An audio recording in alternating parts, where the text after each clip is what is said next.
ఆచార్య K Sanjeeva Rao గారు మనకు పీఠం యొక్క నివేదికను సమర్పించాలని వారిని ఆహ్వానిస్తున్నాం. ఏమన్నా పీఠం చైర్మన్ ఎంజి గోపాల్ గారికి, సభలో ఉన్న సాహితీవేత్తలు భీమన్న గారికి మనందరికీ కూడా హృదయపూర్వక స్వాగతం చెప్తూ, గత 5 సంవత్సరాలు డాక్టర్ బోయి భీమన్న సాహిత్య పీఠం పొట్టి శ్రీరాములు తెలుగు విశ్వవిద్యాలయం ఆధ్వర్యంలో నిర్వహించిన కార్యక్రమాల నివేదికను మీ ముందు ఉంచే ముందు ఆ మహాకవి గురించి 2 నిమిషాలు వారి సాహితీ మూర్తిమత్వాన్ని చాలా సంక్షిప్తంగా పరిచయం చేసి తర్వాత ఈ నివేదికను సమర్పిస్తానని అధ్యక్షుల గారు సవినీయంగా మనవి చేస్తున్నాను.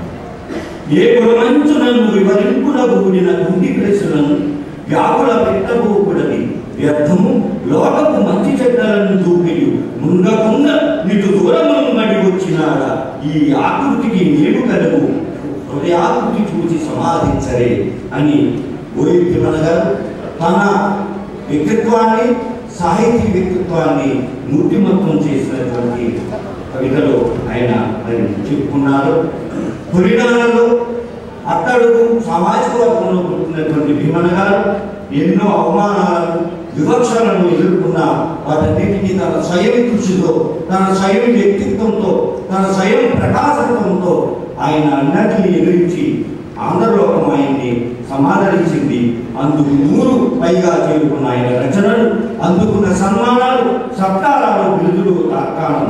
అంత మాత్రాన ఆయన తన పుట్టి పెరిగి వచ్చిన కుదురుని ఏదైతే మనం జన్మభూమి, మాతృభూమి అన్నది ప్రకృతి, ప్రణయము, అభ్యుదయం అనేటువంటి వారి సాహిత్య త్రివేణి సంగమంగా మనకు కనబడతా ఉంది.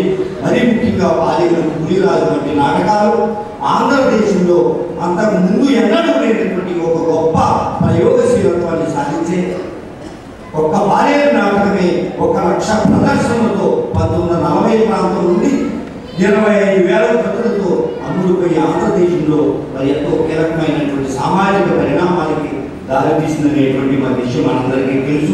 జరిగింది.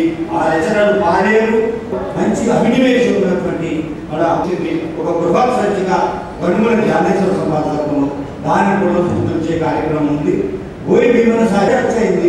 3 సదస్సు పత్రాలు ఒక్కొక్కటి 500 పేజీలకు తగ్గకుండా ముద్రణ సిద్ధంగా ఉంది. అది కూడా మీరు ముద్రిస్తామని ఈ సందర్భంగా చెప్తున్నాను. వీటితో పాటు స్క్రిప్టులో బోయి భీమన్న గారి ఇంటిలో ఉన్న అముద్రిత రచనలు మరి అనేక ఉన్నాయి. ఆ వాటిని చూసినట్లయితే మనకు చాలా ఆశ్చర్యం కలుగుతూ ఉంది. ప్రణయలహరి తొలినా